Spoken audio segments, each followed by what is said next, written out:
Welcome to Volume 2 of Flying Saucers Are Real. We'll present information on the famous Betty and Barney Hill abduction case, the star map work that tells us where those particular alien visitors originated, supposed autopsy of an alien being recovered in New Mexico, the Operation Majestic 12, MJ-12, magic papers, which I think are the most important documents ever leaked to the American public. Join us.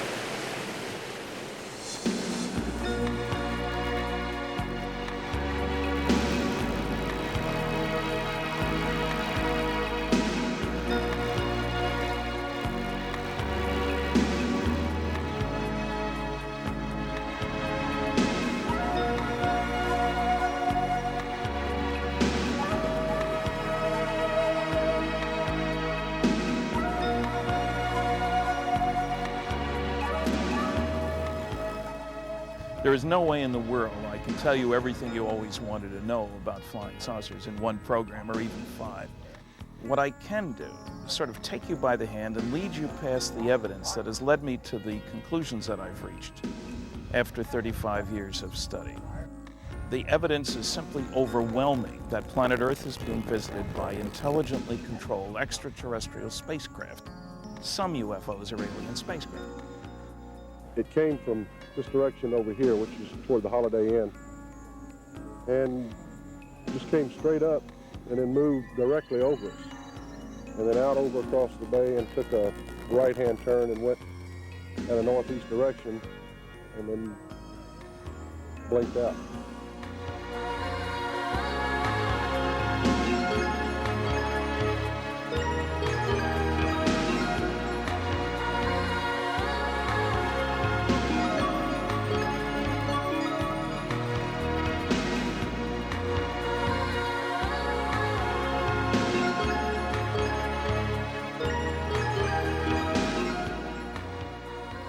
The subject of flying saucers represents a kind of cosmic Watergate.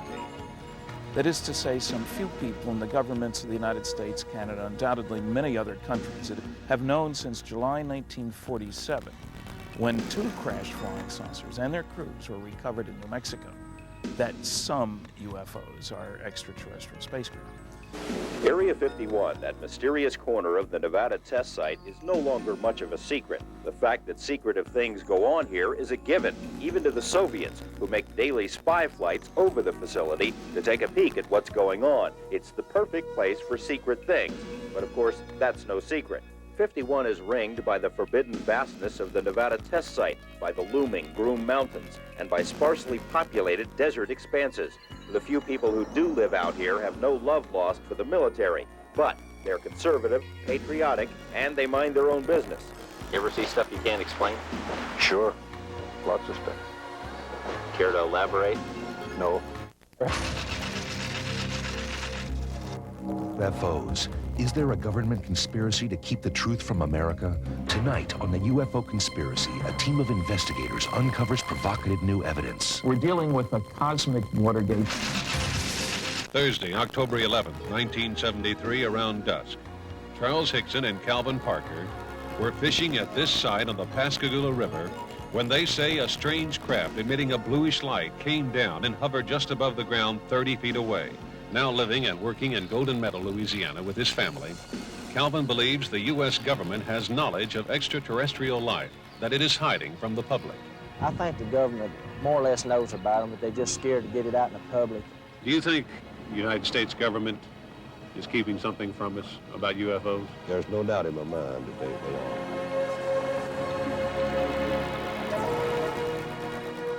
are. Man is not alone in the universe. He's not alone in the neighborhood. Our future as Earthlings is tied in with space. The time to start thinking in those terms is now.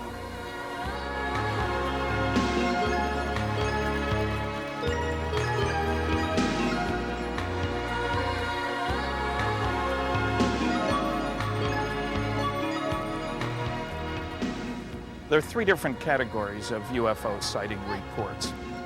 First, the IFOs, that is, UFO sightings converted into identifiable flying objects. People have seen all kinds of things, and most sightings can be explained. Having said that, let's forget Category 1 sightings. Category 2 sightings must also be dismissed.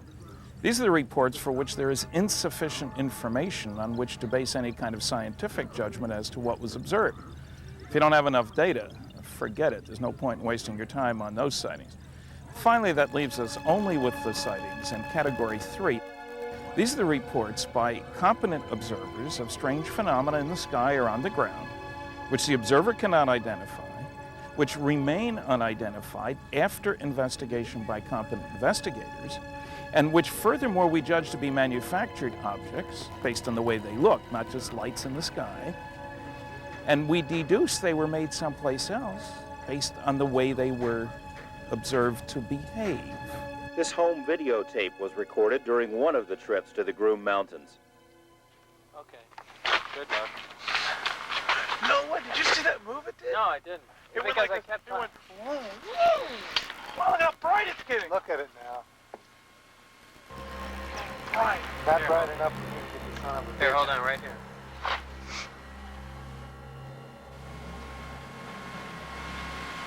Are you there? No.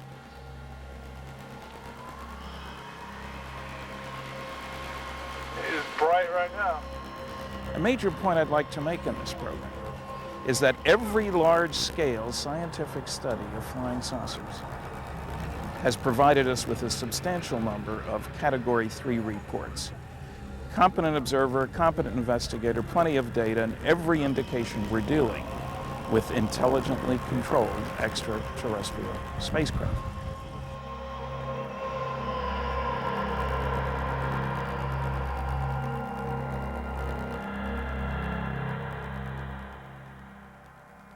This is one of 3 videotapes of a bright light in the skies over Gulf Breeze.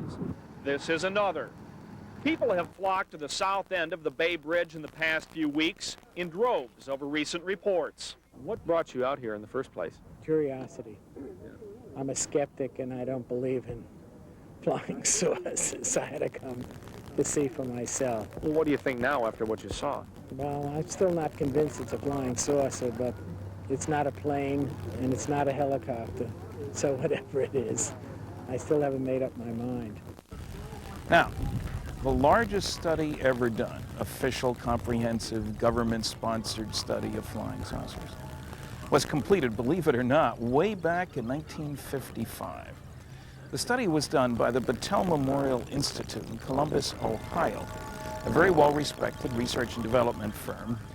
Now, it was Battelle's job to go through 3,200 sightings from the Blue Book files for the period 1947 through 1952, and a very few thereafter. Every sighting report was eventually categorized as something or other. Aircraft, balloon, astronomical, miscellaneous, the insufficient information category, and of course the unknowns. Every sighting was evaluated as to quality. Subjective evaluation, but a useful one. They put all this data together in a big fat report, Project Blue Book, Special Report number 14. Now, unfortunately, the report itself has never been publicly distributed by the Air Force. Instead, what was given wide distribution was a 3-part package. A press release, from which I'll quote in a minute, a supposed summary of this study, and I say supposed because unfortunately it has none of the data from the 240-some charts, tables, graphs, and maps. I don't know how you could call it a summary, but they did. And an official Air Force drawing of sort of a comic book flying saucer. And the thrust of this package was, look, we just finished this huge study of flying saucers. There's nothing to them, but soon we will be building things that look like saucers, and if you see one, don't worry about it, it's ours. That's what the public was told. The United States Air Force, in discharging its responsibility for the aerospace defense of the nation, is called upon to investigate reports of unidentified flying objects. 2 Air Force officers have over the years been very closely associated with this activity. Lieutenant Colonel Lawrence Tacker was formerly the chief spokesman for the Air Force on the matter. And Major Hector Quintanilla is now the chief of Project Blue Book. Major Quintanilla, what are the objectives of Project Blue Book? The objectives of the program are twofold. They're the same as they have been since 1953 when the regulation was written. First of all, to try to determine if the UFO phenomena presents a threat to the security of the United States.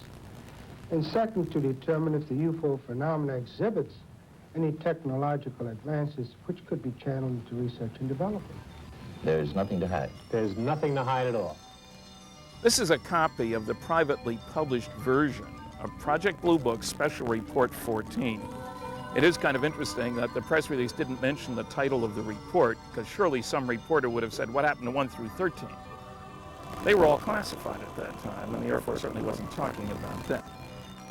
Now, in the press release, the Secretary of the Air Force, mind you, Donald Quarles, said, quote, on the basis of this report, we believe that no objects, such as those properly described as flying saucers, have overflown the United States. Even the unknown 3% could have been identified as conventional phenomena or illusions if more complete observational data had been available, unquote. Well, let's look at the categorization of the 3,201 sightings. You'll notice that there are several different categories, psychological aberrations, that's a nice way of saying crackpot cases. But the ones we're interested in are the unknowns. And you'll notice that the percentage of unknowns wasn't 3%, it wasn't 6%, it wasn't 12%, it was 21.5%. 7 times greater than the public was told by the Secretary of the Air Force. I suppose if one were generous, one might say that he wasn't very good at arithmetic.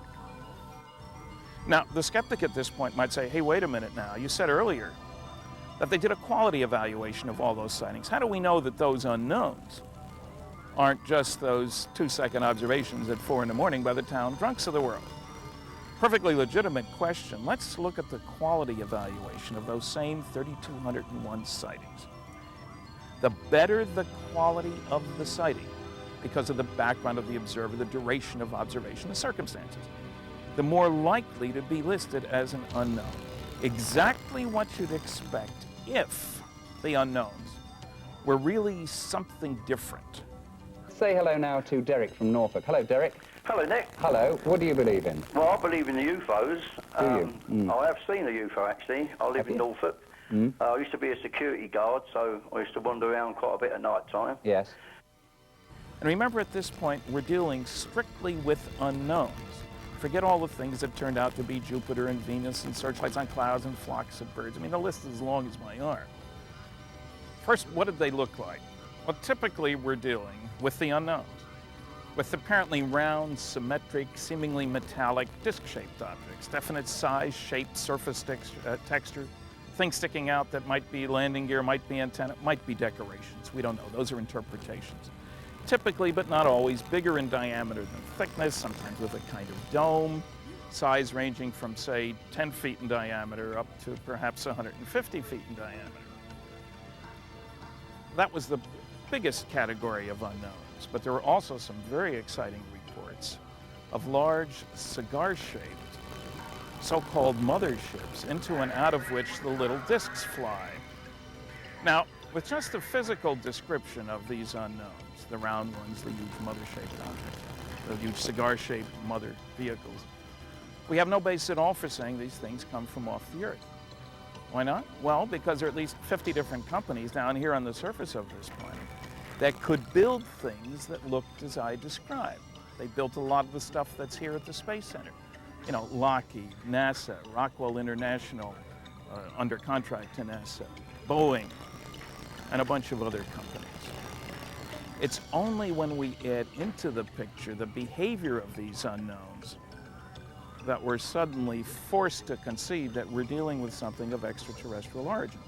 Because these round, metallic, disc-shaped objects were able to sit still in the sky, hover, move straight up, straight down, move forward and then back without turning around, move at extremely high speeds horizontally, say 8,000 miles an hour as observed on radar, make almost right-angle turns at high speeds like 2,200 miles an hour. All this rather unusual flight behavior typically without any visible external ends, without any wings, without any tail, without any noise. Area 51, that mysterious corner of the Nevada test site, is no longer much of a secret. The fact that secretive things go on here is a given, even to the Soviets, who make daily spy flights over the facility to take a peek at what's going on. A man who once worked at Groom Lake as a technician wrote this letter explaining how he inadvertently walked into the wrong hangar and saw what appeared to be a large metallic disc under a tarp. And an airman who worked at Nellis at a radar installation says he and his fellow servicemen watched over a period of 5 nights unusual objects flying over the Groom Mountains. He says the radar images indicate the object zoomed into range at speeds of 7,000 miles per hour and then would stop on a dime, and that nothing we have is capable of doing that. The airman says that when word of his sighting got out, he was ordered to turn off his radar sensors for that area and told to keep quiet about the matter because it did not happen. And I submit to you that back in the early 50s, there was no company on the surface of this planet that could, in quantity, because people often reported seeing whole flocks of these things, that could in quantity build things that both looked as I described and acted as I described. Because if they could, we Earthlings would no longer be building F-16s, 17s, 18s, MiG-29s, Mirage 5. The single most important thing about a flying saucer, from any government's viewpoint, is the potential for utilization of the technology for military purposes.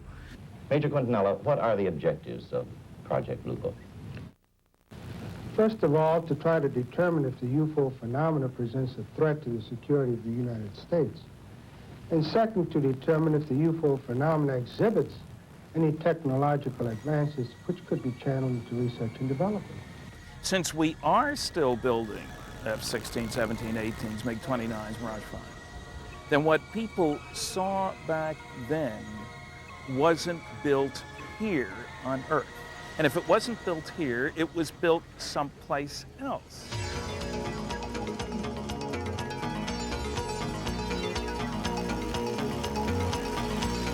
Continuing to receive downlink television from the forward bulkhead camera of the cargo bay of the orbiter. Now, where do I think they're from? Well, I'll name specific star systems a little bit later, but just down the street in our local neighborhood, that's a concept I try to get people to understand. Within 54 light years of here, in all directions around us, there are about 1,000 stars. Of those 1,000 stars, 46 are similar to the sun. Not too hot, not too cold, not too old, not too new, a lot of other similarities, and might be expected to have planets and life. That's our focus, our local neighborhood.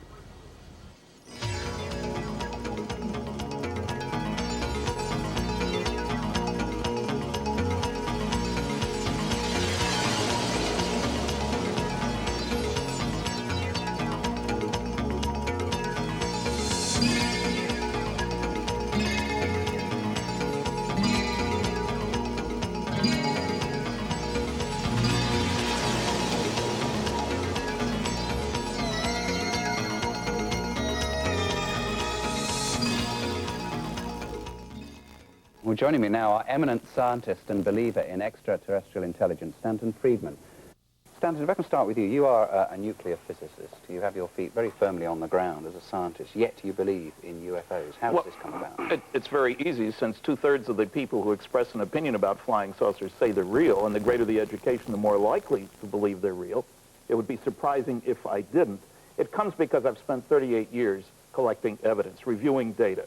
I've lectured at 600 colleges. I get lots of feedback. I've published 70 papers. That gives you more feedback. I do a lot of investigation. It's unlikely that anyone who's ever seen these photos will forget them. Odd shapes in the sky, accounts of laser-like blue beams, descriptions of alien creatures, and close encounters over the road. And even though I had the photos right there in front of me and he was telling me all this, it was still hard to accept because things like that just don't happen, A, in Gulf breeze, and B, to us. Burbank Tower, this is American Flight 812. Over. That's nothing from this world. You suppose a passenger saw it? I doubt it. Most of them are asleep. But it was quite a jolt, Jeff. I'll check. Good. We'll get it ready for landing. Keep it quiet until we get instructions. Right. Okay, Danny. We normally think of courage in spaceflight in terms of how brave anybody was to get in the top of this rocket with all that propellant sitting below you, or any of those others, crammed. Who knows what's going to happen? Our jet jockeys who take their chances in very sophisticated, unforgiving equipment. There's a different kind of courage that's required. That's the courage to fight for your ideas. What we find is that every step along the way, the guys with the new ideas were being hit on by the guys who say it can't be done. Not by guys who knew what they were talking about, but people who, for whatever reason, wanted to guard the status quo. Vehicle rolling from tail south around 235-degree azimuth northeast. Something about your flight? Yeah. What happened, Jeff?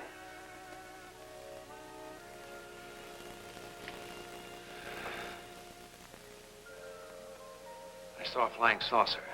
Well, did you report it? Yeah. I radioed in immediately, and they said, we'll keep it quiet until you land. And as soon as we landed, big army brass grabbed us and made us swear to secrecy about the whole thing. If there's anybody out there that got started just a little bit before we did on his or her technological kick, what do they know that we don't know? And how much time head start could they have? There are stars out there that are 5 billion years older than the sun. That's billion. Surely we could give them 1 million years head start on us. We've only been around 1 million years or so, something like man. The solar system is 4.5, 5 billion years old. So surely somebody out there could have 1 million years head start. Within 54 light years of here, in all directions around us, there are about 1,000 stars. Of those 1,000 stars, 46 are similar to the sun. Not too hot, not too cold, not too old, not too new, a lot of other similarities, and might be expected to have planets and life. That's our focus, our local neighborhood.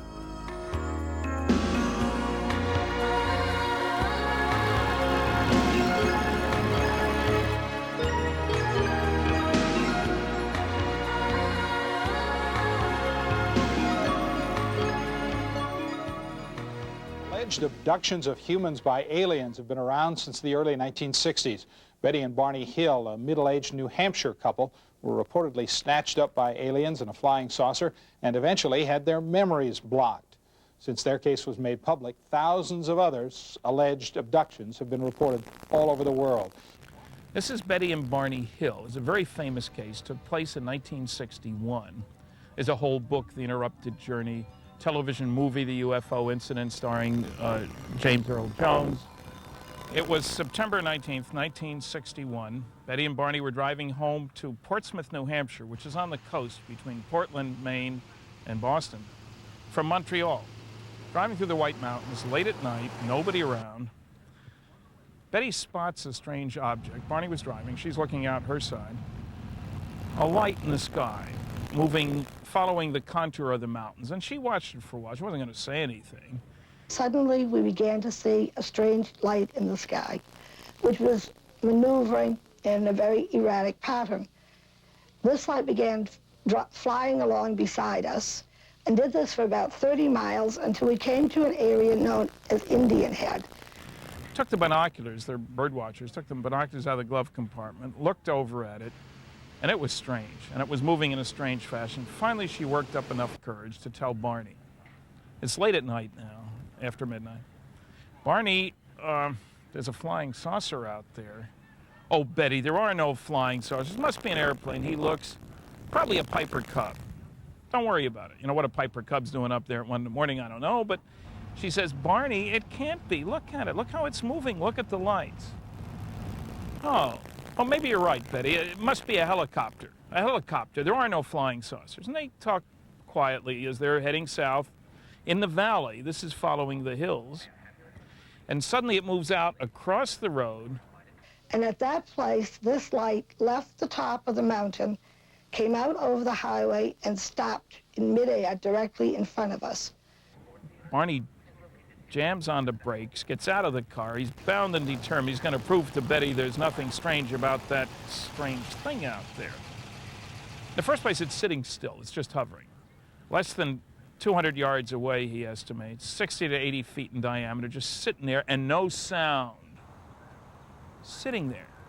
No visible external engines, no wings, no tail, no blinking red and green lights. He cranks up the binoculars. There's a double row of windows there. He's moved out away from the vehicle now.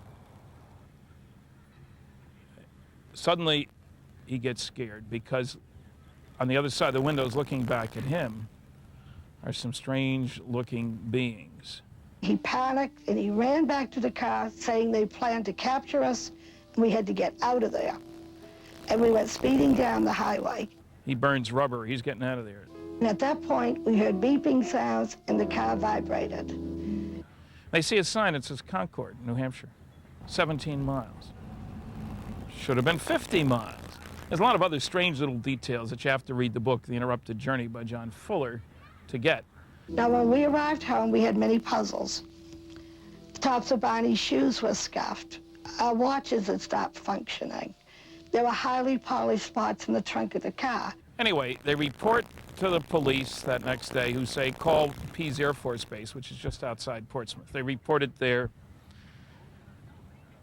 They hear about NICAP, a group that investigates UFOs. So a month later, a NICAP investigator comes out and gets their whole story. But he has them go over the story systematically. What time did you leave Montreal? How fast were you driving? How much time for coffee and gas? And what time did you get home? When they do it this way, it becomes painfully obvious that they got home at least 2 hours later than they should have gotten home. It's only 192 miles. But the biggest mystery of all was the fact that it had taken us 7 hours to drive 190 miles. It was suggested then that they see a hypnotist to find out what happened during the missing time interval. Well, they were both busy people. Betty, a social worker, supervising the welfare department, state of New Hampshire. Barney, working in the post office down in Boston, but on the Governor's Civil Rights Commission. Betty checks with a colleague. As a social worker, she knew lots of psychologists. You know, we seem to have this missing time. Don't worry about it. Your memory will come back. Just wait a while. So they waited and waited and waited and waited. And Betty had nightmares about strange beings kidnapping them. Barney developed an ulcer that got so bad he couldn't go to work. By now, 2 years have gone by, and they've got to do something. They got to get Barney back to work. Betty gets a referral, or Barney gets a referral from a psychologist to a psychiatrist, Dr. Benjamin Simon, down in Boston. And the idea was to take care of two problems at once. Find out what happened during the missing time and get rid of the ulcer so he could get back to work. Okay, every Saturday morning they drive the 60 miles to Boston. Betty waits outside. Barney goes in. Dr. Simon hypnotizes him, has him relive, not retell, but relive with all the emotions a portion of the experience. I can't do it anymore. He tapes it, induces amnesia at the end of the session, so Barney won't remember what he said, can't talk to Betty about it, calms him down. Some of these are pretty powerful sessions. Sends Barney out, brings Betty in, does the same thing with her. Someone please tell me where I am. This isn't fair. Where am I? Who brought me here? Why am I here? Where am I? This goes on every week for 3.5 months, neither one of them knowing what's going on in the sessions, except that there must be something good happening because Barney's ulcer's taken care of. He's able to get back to work. Finally, Dr. Simon figures they're ready. He brings them both in together instead of separately and plays back a composite tape of all these sessions. I've heard the tape. They were astonished to find that they had each independently relived the same incredible experience. The beings that had been on the craft were now standing in the middle of the road, a dirt road, blocking our way. The car motor stalled. They separated, came up on each side, took us out of the car, and at that point, I realized that they undoubtedly planned to take us on board. Of that craft having landed, of them being taken on board against their will, treated as specimens. Stick a needle here, scrape a little skin there.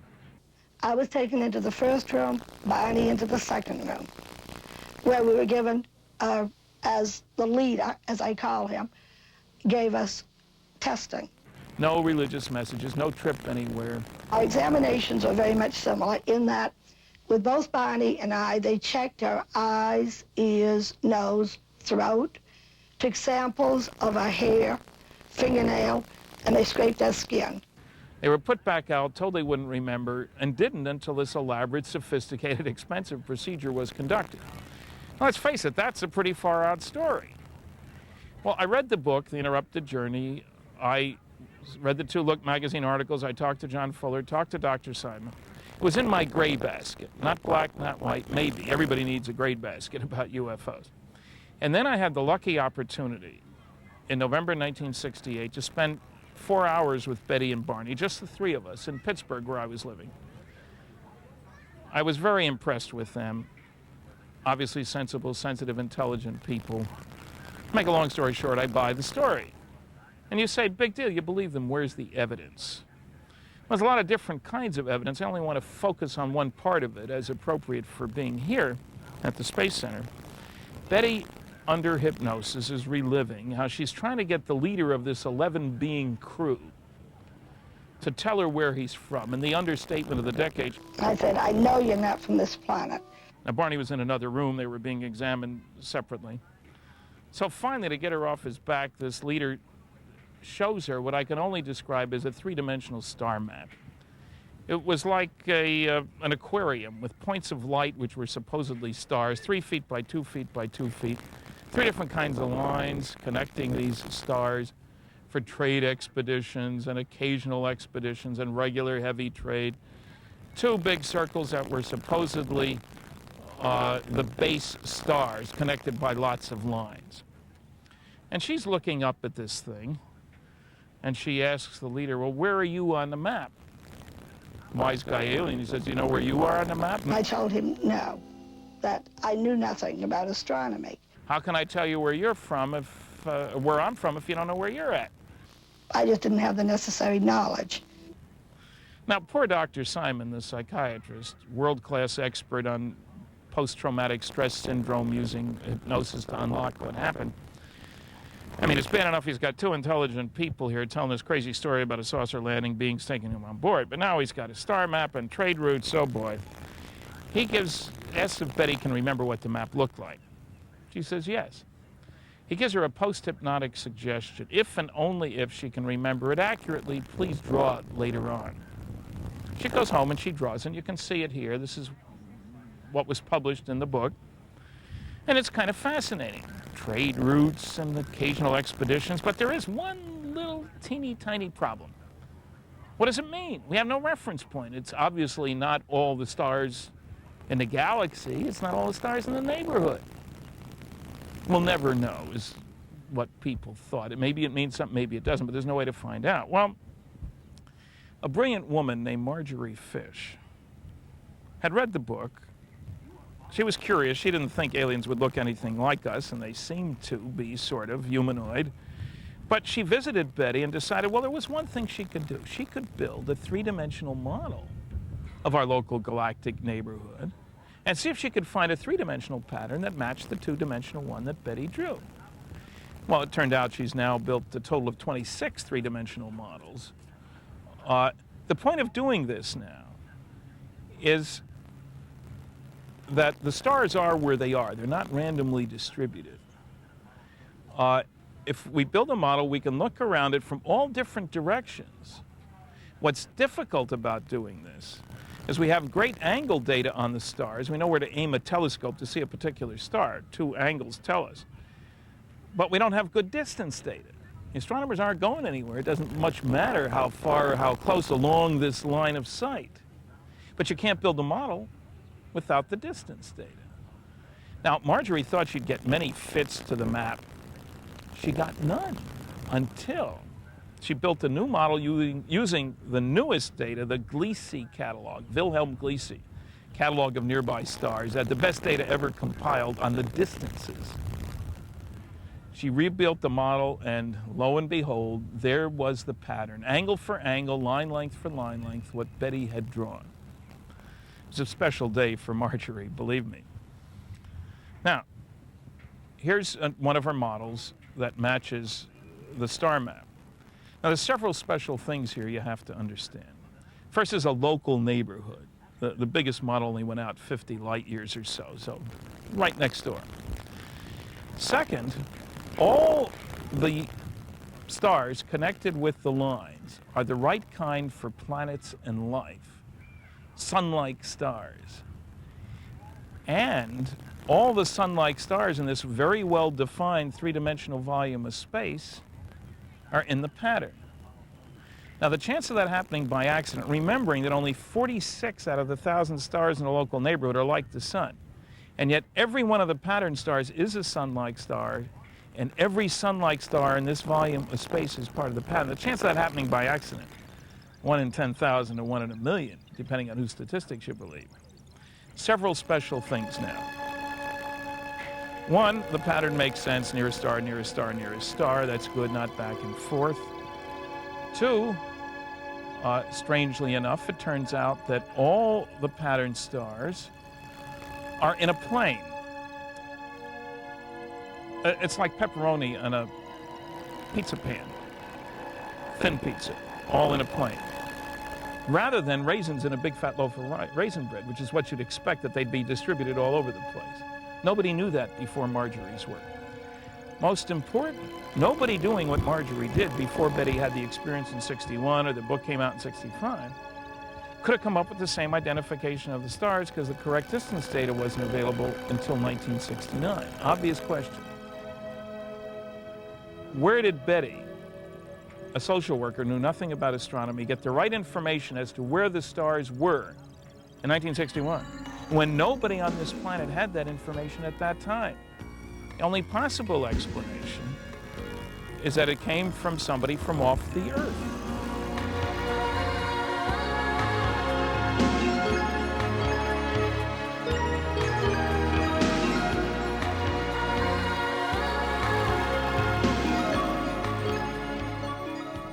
We can see that the source of that information had to be somebody who'd been away from the solar system. None of us Earthlings have been, so far as we know. Even more intriguing, I suppose, is the fact that this work tells us where those particular aliens originated. Here's a map that shows the names of the stars in our very local neighborhood. Our star is the sun up in the top right-hand portion of the picture. Now, we're out in the boondocks here. The sun is 4.5 light years from the next star over. There's not many stars behind us for 15 or 20 light years. We're out in the boondocks. The base stars, however, are 37 light years or so away from us. Zeta 1 and Zeta 2 reticuli, that's the Greek letter Zeta, and the constellation Reticulum. You can't see it from here. You've got to go down the equator or below. These two stars, Zeta 1 and Zeta 2 reticuli, are only a few light weeks apart. They're 100 times closer to each other than our star, the sun, is to the next star over. 100 times. So from a planet around one, looking over at the other, you can see the other star all day long, and with a not very big telescope, you could directly observe planets around the other star. Now, it wouldn't be surprising if there were earlier interstellar between the stars traveling, when your nearest neighbor is only a few light weeks away as it is for them, as opposed to our situation several light years. Especially when I tell you one of the key features about this star, these two stars, is that they're about 1 billion years older than the sun. Billion with the B. Just quickly, yes or no, do you believe in extraterrestrial life conceptually? In the probability or at least possibility? There are 24 of us that left the Earth and came back. Well, you know what and there are 12 of us that walked on the moon. But how about things with, you know, like green and... Somebody who originated someplace else. Yeah, exactly. Thank you. Just... why not? Well, okay, why not? That's a good enough answer. All right. But we don't know. So again, would it be surprising to any rational person that beings with another sun-like star just around the corner would get started sooner on interstellar travel when they've got a billion-year opportunity for a head start? Very exciting piece of work.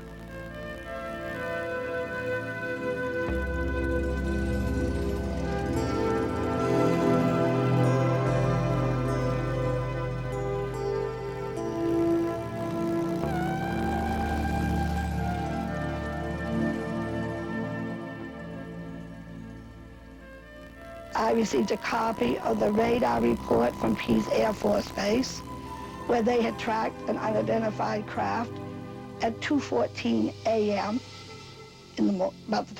Just about the time we estimate that the UFO left. We went back and we found the spot where we were captured. It was not a fantasy. It was a real experience. And I believe that I have enough evidence to establish that.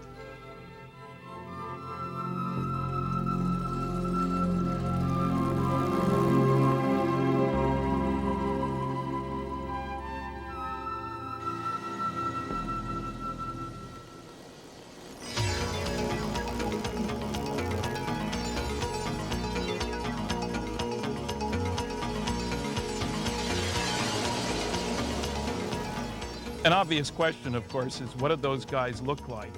This is a drawing done by New Hampshire artist David Baker sitting next to Barney as Barney, under hypnosis, described what they look like. It's not an artist concept.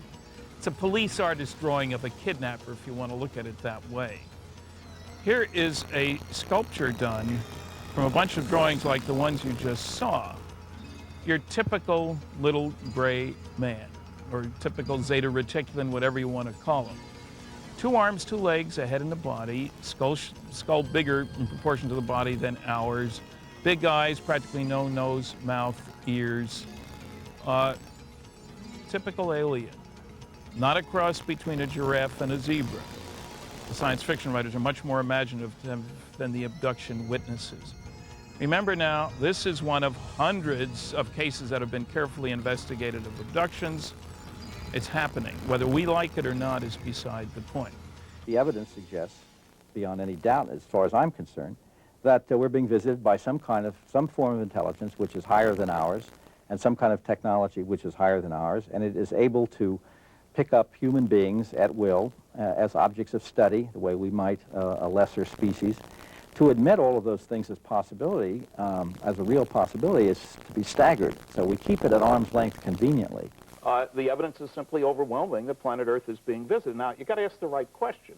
I'm certainly not saying all UFOs are alien spacecraft, any more than all isotopes are fissionable. So except that lots of UFOs are, in fact, imaginary and people sort of... Most isotopes aren't fissionable either. Most people aren't 7 feet tall, but the basketball coach says, give me the guy who is. I don't care about the midgets of the world. Okay.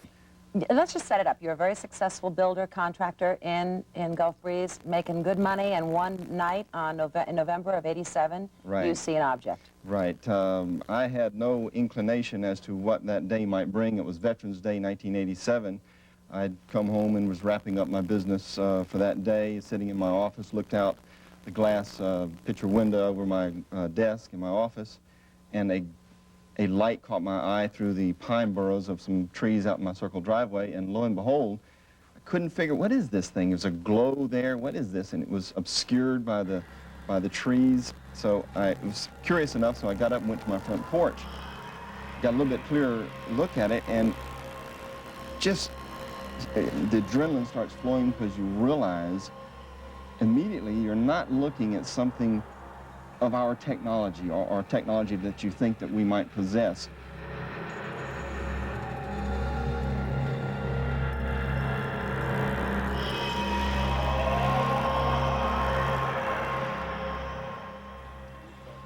Charles Hickson and Calvin Parker, 2 Mississippi fishermen, reportedly abducted and examined by creatures aboard a UFO in Pascagoula in 1973.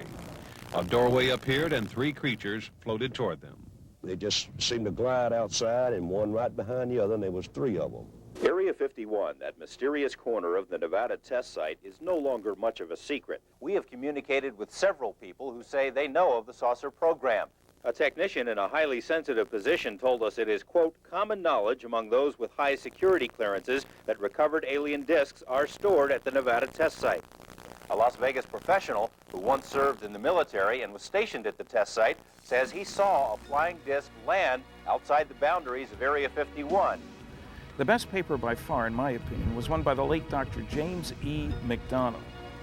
Jim was a professor of physics at the University of Arizona, and initially a skeptic about flying saucers, as I was too, until I looked at the evidence. Jim personally interviewed over 500 witnesses. And And these were almost all pre-screened cases, so he spent his time on the unknowns rather than the knowns, which is the way to do it if you can manage. To make a long story short, he concluded this is the most challenging scientific problem of our time, that some UFOs are of extraterrestrial origin, and that the Air Force Project Blue Book effort, at least, was completely inadequate from a scientific viewpoint. But he went a step farther. He presented information on 41 separate cases, subdivided into 6 groups, each group dealing with the typical objection of the debunker. You've probably heard them all. How come they're never seen on radar? Gives you half a dozen good radar cases. And an airman who worked at Nellis at a radar installation says he and his fellow servicemen watched over a period of 5 nights unusual objects flying over the Broome Mountains. He says the radar images indicate the object zoomed into range at speeds of 7,000 miles per hour and then would stop on a dime, and that nothing we have is capable of doing that. Why aren't they ever seen over big cities? Give you a bunch of big city cases.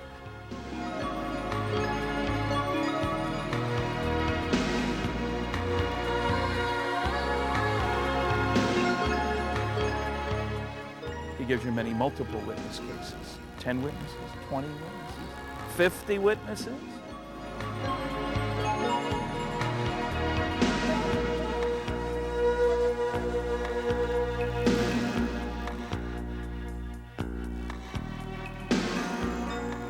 Well, how come they're never seen by the professionals who watch the sky?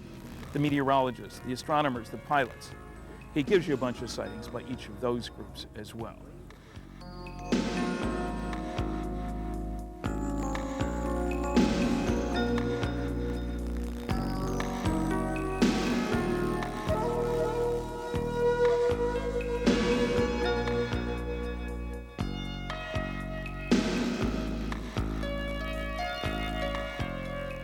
So you can raise any of those objections you wish, but please don't reach a conclusion until you've studied the evidence.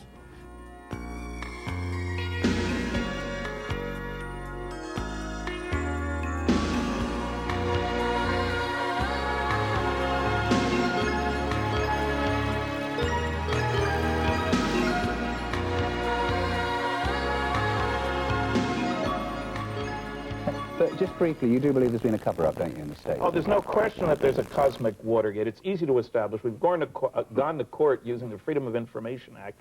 Here's what you get after, well, this is a justification to a federal court judge by the National Security Agency, a huge organization, for withholding 156 UFO documents. They wouldn't even show any to the judge. This is their affidavit to him, and that's not the only page like that, you can see. All blacked out. 75% blacked out. Here's what I got from the CIA under Freedom of Information about UFOs. 5 years to get that very exciting document. Look, Stanton, we're going to have to leave one, equally exciting. Oh, yeah, I've read that one, but not the other one. We're going to leave it.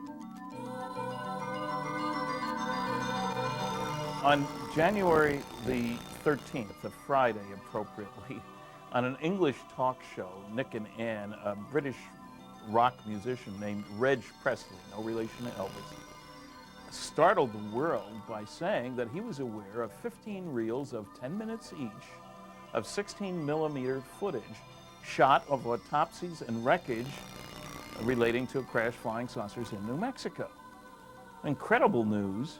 He hadn't seen much of it, and it belonged to a man named Ray Santilli. Last year that some tantalizing pictures were released. Black and white grainy footage showing an alien autopsy. The debate about whether they're genuine or not is still raging. The footage was first seen in this country last August in a Channel 4 documentary called The Roswell Incident. It told the story of a UFO that crash-landed in New Mexico in 1947. This was one of the most important events in UFO history. The program used several minutes of footage which apparently showed an autopsy carried out on aliens recovered from the crash site. The footage was brought to light by a video producer called Ray Santilli. We're talking about roughly 16 minutes of footage of an autopsy of a supposed alien recovered from a crashed flying saucer in 1947. Surely one of the most important discoveries ever made by mankind. Extraordinary claims require extraordinary investigation. But the organizers of a UFO conference in Leeds next week say they have new evidence which will prove the footage to be a hoax. They're flying in the top Roswell investigator, Stanton T. Friedman. He believes aliens did land at Roswell, but he doesn't believe the autopsy film. I was here in April of '95. I met with Mr. Santilli. I did not get a chance to see the footage. He wouldn't show it to me. He didn't want me to see the footage. He didn't want anybody who was going to be critical. He was looking for people who would go along for the ride, I think, who would say, yea, verily, this is the greatest thing since peanut butter.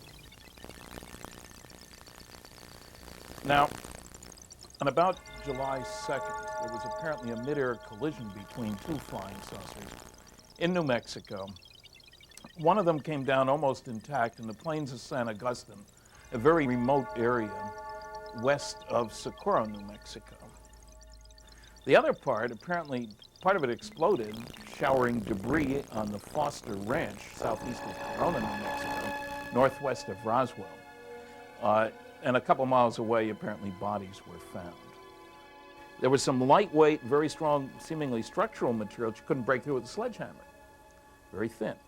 And there were some I-beam-like pieces, perhaps 3/8 inch high. Had the weight of balsa wood, nothing to these things. But you couldn't cut them, break them, burn them, and there were strange pastel symbols along the inside of the eye. But as the first to talk to many of the key witnesses, without television cameras, without any public sort of side to this thing, I'm absolutely convinced that bodies were recovered at both locations. We have descriptions of those bodies from people who saw them. We have descriptions of wreckage. And that's a very important database. It's also important to realize that there was very strong intimidation of many of the people who were involved in this case. One of the people who was never said anything about this, wasn't spoken to until I spoke to him in 1989, was Glenn Dennis. He was a mortician at the local funeral home, the Ballard Funeral Home. And when he finally told his story, he had talked to a nurse at the base who had been involved in what was apparently an autopsy, cutting up little bodies that smelled to high heaven. She said, you won't believe what happened. And she said, before I talk to you, before I tell you anything, excuse me, I'm having a throat problem here, but she said, you have to give me a sacred oath that you will not ever mention my name or not. She said, you can get me in a lot of trouble. So she said, what I'm going to tell you, you don't know where you got this, you know. And she said she never smelled anything so horrible in her life when she got in there. And I said it was the most gruesome, most horrible sight that she'd ever seen in her life. The smell was almost devastating. She said, I was never so horrified in my life. She said, no, this isn't what it is. She said, this is something that no one's ever seen. So there is no question from Glenn Dennis's testimony, the testimony of all these other people, people who saw the bodies out in the plains, that at least 2 saucers crashed, that wreckage was recovered, that the government grabbed all the goodies, intimidated the people, had bodies. And if there were bodies, there would have been autopsies. And if there were autopsies, there certainly would have been footage, film footage shot. Friedman was the original investigator at Roswell and has been researching the incident for over 20 years. He thought the autopsy film could be important, but when he finally saw it, he was unimpressed. The main reasons I was disappointed when I saw the footage. One, the body didn't look like any alien I'd ever heard described. They have 2 separate testimonies as to what the bodies from the Roswell crashes look like.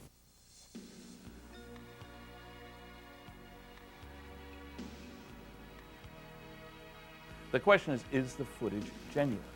Or there are 2 other possibilities. People want to say it's either a fraud or it's real.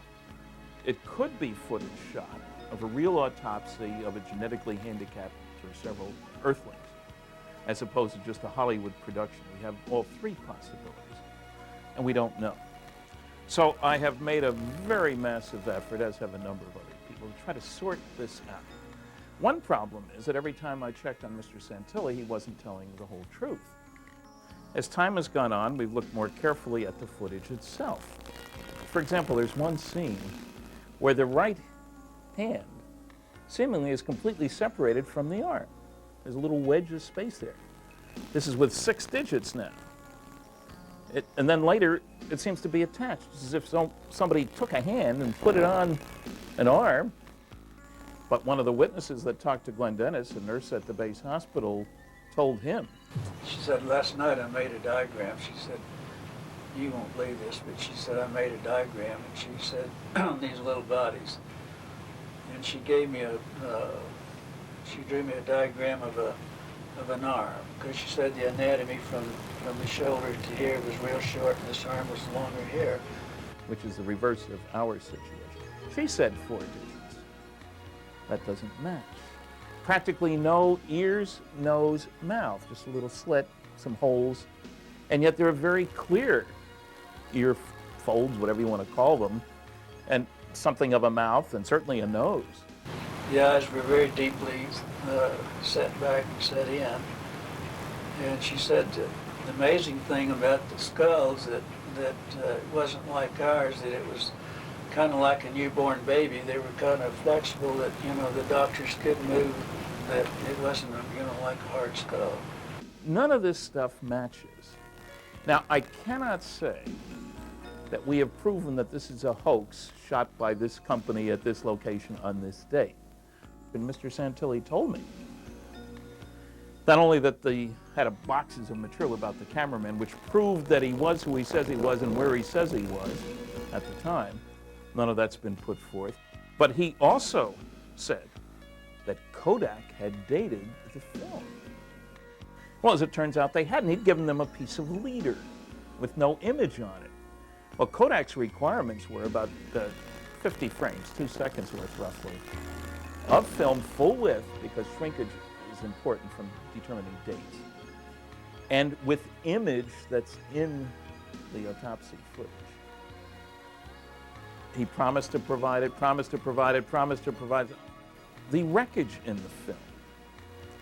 Now, if you look carefully, the so-called I-beams, that they call them that, have strange symbols which spell video if you look at it in the right angle, which sort of old Greek letters. Doesn't look anything at all like the replica that's been created by Dr. Jesse Marcel, working with an engineer. He handled pieces of the wreckage. And he's talking about I-beams like this size rather than this size. We've just got lots of questions and no answers. And some of those questions should have answers if we are to proceed on the basis that this stuff is legitimate. Extraordinary claims require extraordinary investigation. This footage has not had it. Well, I don't know why you're skeptical about everything. Well, people ask me, how can you talk about flying saucers if you haven't seen one? And I tell them I've been talking about neutrons and gamma rays for 38 years. I've never seen one of those either. Yeah, yeah. Well, they're real. I've never seen Sydney, Australia. Yeah. It's just there. Briefly, you do.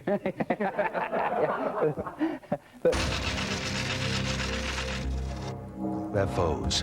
Is there a government conspiracy to keep the truth from America? That story set the tone for almost 47 years of massive misrepresentation and cover-up. We're dealing with a cosmic Watergate that continues to this day.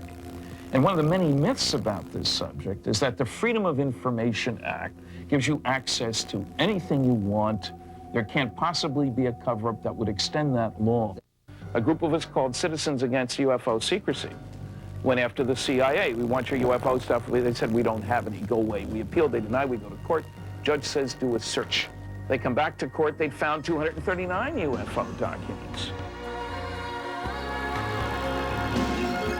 In the early 1990s, there was a great deal of discussion about Roswell. New books came out, more witnesses came forward. And as a result of this, many people in New Mexico wrote Congressman Stephen Schiff. He's based in Albuquerque, seeking the truth about Roswell. And he wrote requests for information from the Secretary of Defense, got no answer. Wrote again, got no answer. Finally, a third time, his request was referred to the Air Force Liaison Office, and they just kind of casually brushed him off by saying, check, we've referred your request to the National Archives. So he's getting a runaround. Congressmen aren't accustomed. They ask for a briefing. Normally they get it. So because he sits on the Government Operations Committee of Congress, he was talking to the General Accounting Office, Congress's investigative arm. And they were talking about other matters. Is there anything else that we can do for you? And he mentioned, well, he'd sure like to stop this runaround that he was getting from the Air Force. Well, let us look into it. The GAO, its mandate.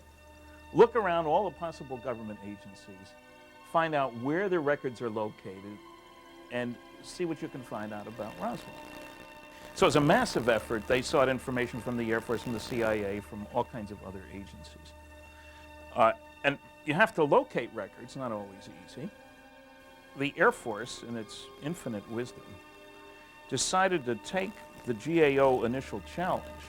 They did go to the Air Force and said, we need to look at all your records relating to what might have happened there. In 94, September 8th, 1994, long before the GAO report was out, it was still working on the report. The Air Force put out its own report, a preemptive strike. What a strange report. And it was only 25 pages long or so, by Colonel Richard Weaver, who actually has taught courses in disinformation, which seems very appropriate here. Now, in effect, what they say in this report then was that, well, we did lie back in 1947. It wasn't the radar reflector from a weather balloon. What it really was part of a mogul balloon, super secret, highly classified project. As if this was supposed to be some kind of a revelation. Well, those of us who've been involved, I've been working on this since 1978, know very well about Project Mogul. The Air Force, of course, didn't talk to all of the witnesses. They made it sound like they did. They didn't talk to Major Marcel's son. He's still alive. Medical doctor, pilot, flight surgeon. He handled pieces of the record. They didn't talk to the rancher's son. He was out there on site, found pieces of the wreckage. He handled them. Didn't talk to him. Didn't mention that they didn't talk to him. Didn't talk to the neighbor to whom the rancher had shown pieces before he even talked to the military. I mean, the Air Force has a long history of massive misrepresentation about flying saucers, dating right back to this incident, but many times afterward, and saying false and misleading statements. There's nothing to hide. There's nothing to hide at all. There's nothing to hide. There's nothing to hide at all. The Air Force also, they referred in this 25-page report to all these attachments about Project Mogul, as if this was some big deal somehow. In several of the attachments, I managed to get hold of copies. They weren't distributing them. I know a television crew that was at the Pentagon wanted to get access to the attachments. They wouldn't let them into the library to do that. There's nothing to hide. There's nothing to hide at all. The Air Force said they had the CIA look at the pictures as if they had suddenly discovered these pictures. I found them in 1979 in Texas. Pictures of General Ramey with wreckage in his office. Him and Colonel Dubose with wreckage in his office. It's phony wreckage. And so we're dealing here with massive misrepresentation. Now, later, it is interesting, the GAO finally put out its report. It was kind of a disappointment. Congressman Schiff got it July 29th, 1995, put it out that very same day. They listed a number of government agencies from whom they had sought material. They hadn't found anything, basically. That's important for one reason, anyway. They acknowledged, and Congressman Schiff, to his credit, pointed it out, that one of the things that was missing were the outgoing messages from the Roswell Army Airfield for a 2-year period, including the time of the crash. And nobody knows why that material was destroyed or what was in it. Buried in this GAO report, unfortunately, is clear that they asked the government agencies, CIA, FBI, and so forth, to look in their Freedom of Information files. If there'd been anything solid in those, we'd have known that a long time ago. Did the Freedom of Information Act provide the information windfall researcher Stanton Friedman was looking for? Hardly. You can read 8 words on this CIA UFO document, and they're not very useful words. Doc reference, info location, stuff like that. Now, these guys have a weird sense of humor. I mean, here's a page, deny in toto, it says. They couldn't even find 8 lousy words to release. One of the things they did, now the Air Force was truly sneaky. They quoted this newspaper article. The next line, which they didn't quote, this is attributed to the rancher, was that I'm absolutely sure it was not a weather balloon. They leave that out very conveniently. We've had our 2 years of waiting. The question hasn't been solved, certainly not by the Air Force. The GAO report was inadequate and incomplete. And the American people and the American Congress are still being lied to. Charles Hickson and Calvin Parker, two Mississippi fishermen, reportedly abducted and examined by creatures aboard a UFO in Pascagoula in 1973. Do you think the United States government is keeping something from us about UFOs? There's no doubt in my mind that they are.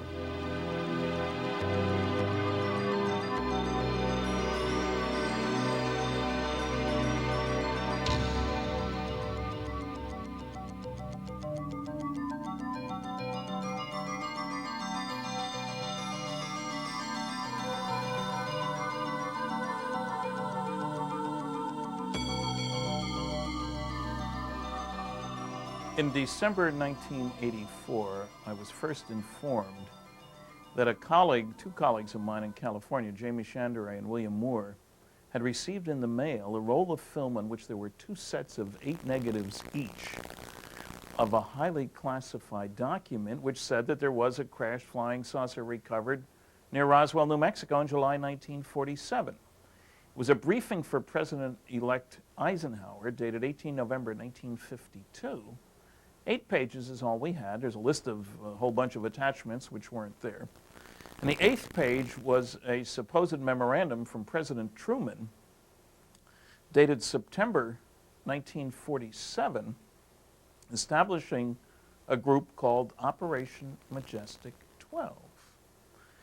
And the briefing for Eisenhower clearly states it's an intelligence and research and development highly classified activity.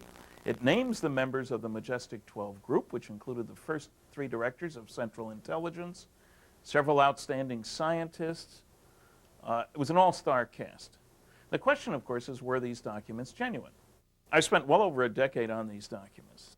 Now, all the original members of MJ-12 were dead, the last one dying just 3 months before we got the documents, which is very significant no matter how you look at it.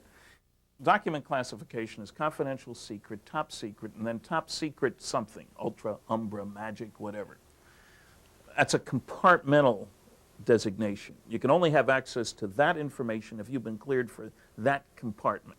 I've been to 15 archives at one time or another, spending weeks at some of them, the Eisenhower Library, Truman Library, National Archives, Library of Congress Manuscript Division, etc.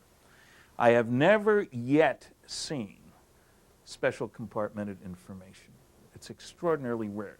Another document received much more recently is a standard operating manual. What do you do if you recover the wreckage and bodies from crashed flying saucers? Also top secret magic. That's almost too good to be true. It was on a roll of film, more than 25 pages. Wow. Several of us, all of whom have worked on highly classified programs, all of whom have technical backgrounds, 4 of us altogether, have been digging into these very deeply. It is our consensus that we can't find any reason for rejecting these documents. We've all raised questions, but the documents pass the test. So I don't think there's any question that there really was a Majestic 12 group.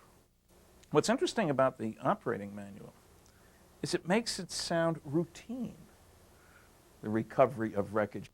Remember, the government has the radar. They can spot something coming in. And it gives standard procedures for lying to the public and for how you box up this stuff, wrap it and ship it, and where different kinds of things go to, including bodies. And it stresses that national security here is what's the all-powerful element in determining what we do. If we got to lie to the public, if we have to give cover stories, an important part of this is to keep the Russians from knowing what we're doing. So these documents are probably the most important ones ever leaked to the American public. I worked under security for 14 years.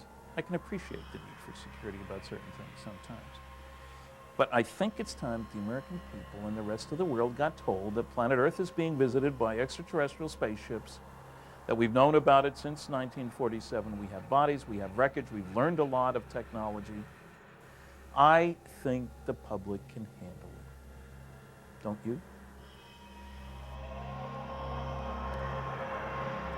Area 51, that mysterious corner of the Nevada test site, is no longer much of a secret. The fact that secretive things go on here is a given, even to the Soviets, who make daily spy flights over the facility to take a peek at what's going on. Area 51 is where Francis Gary Powers and the other U-2 pilots were trained in the 50s, and where the U-2 itself was developed. The SR-71 spy planes that spotted Soviet missiles in Cuba in the early 60s were also developed at 51. 51 is where stealth technology was nurtured, where Star Wars devices are still tested, and where all manner of CIA monkey business has been plotted and refined.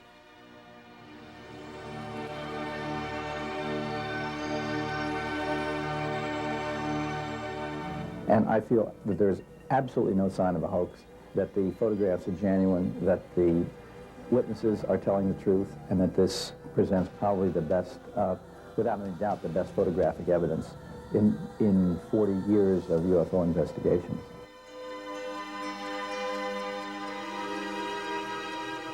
If you have any information for Stanton Friedman concerning the events at Roswell, know of the whereabouts of any additional witnesses, or would like free information about UFOs, you may contact Mr. Friedman at area 506-457-0232, or write to him with a self-addressed stamped envelope at the address on the screen. The 105-minute full-length production of Recollections of Roswell contains first-hand accounts of testimony from 27 witnesses connected with the recovery of 2 crashed flying saucers in New Mexico in July 1947. It's also available through Mr. Friedman's office in Houghton, Maine.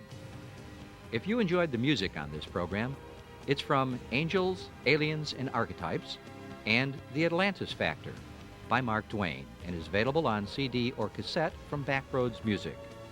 Call the number on the screen or the website. Do you sort of extend your beliefs in things that most people don't believe in? I look for evidence. No, I look for evidence, but remember, most people do believe in flying saucers, so that doesn't, I don't fit into the box of things most people don't believe in. But the problem is, you can't dismiss eyewitness testimony too readily. The reason we can explain most UFO sightings as relatively conventional phenomena, Venus or whatever, is because people are good observers, they're lousy interpreters. We know it was Venus because they saw it in that direction at that time, at that angle above the horizon. You can't say they're lousy only if they describe something that doesn't fit.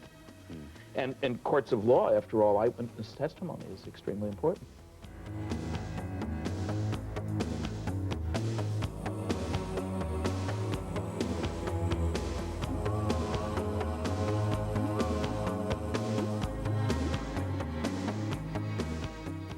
I have no reason to believe that this film is that of an autopsy of an alien recovered anywhere, no less New Mexico, in 1947.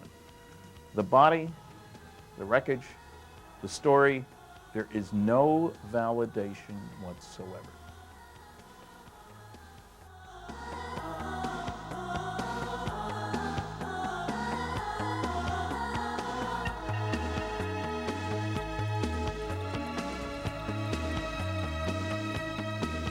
Anyway, I drove her. We went to the Elks Club, and I drove her back to the barracks there, to the nurses' quarters. And that was the last time I ever saw her. Sorry, then.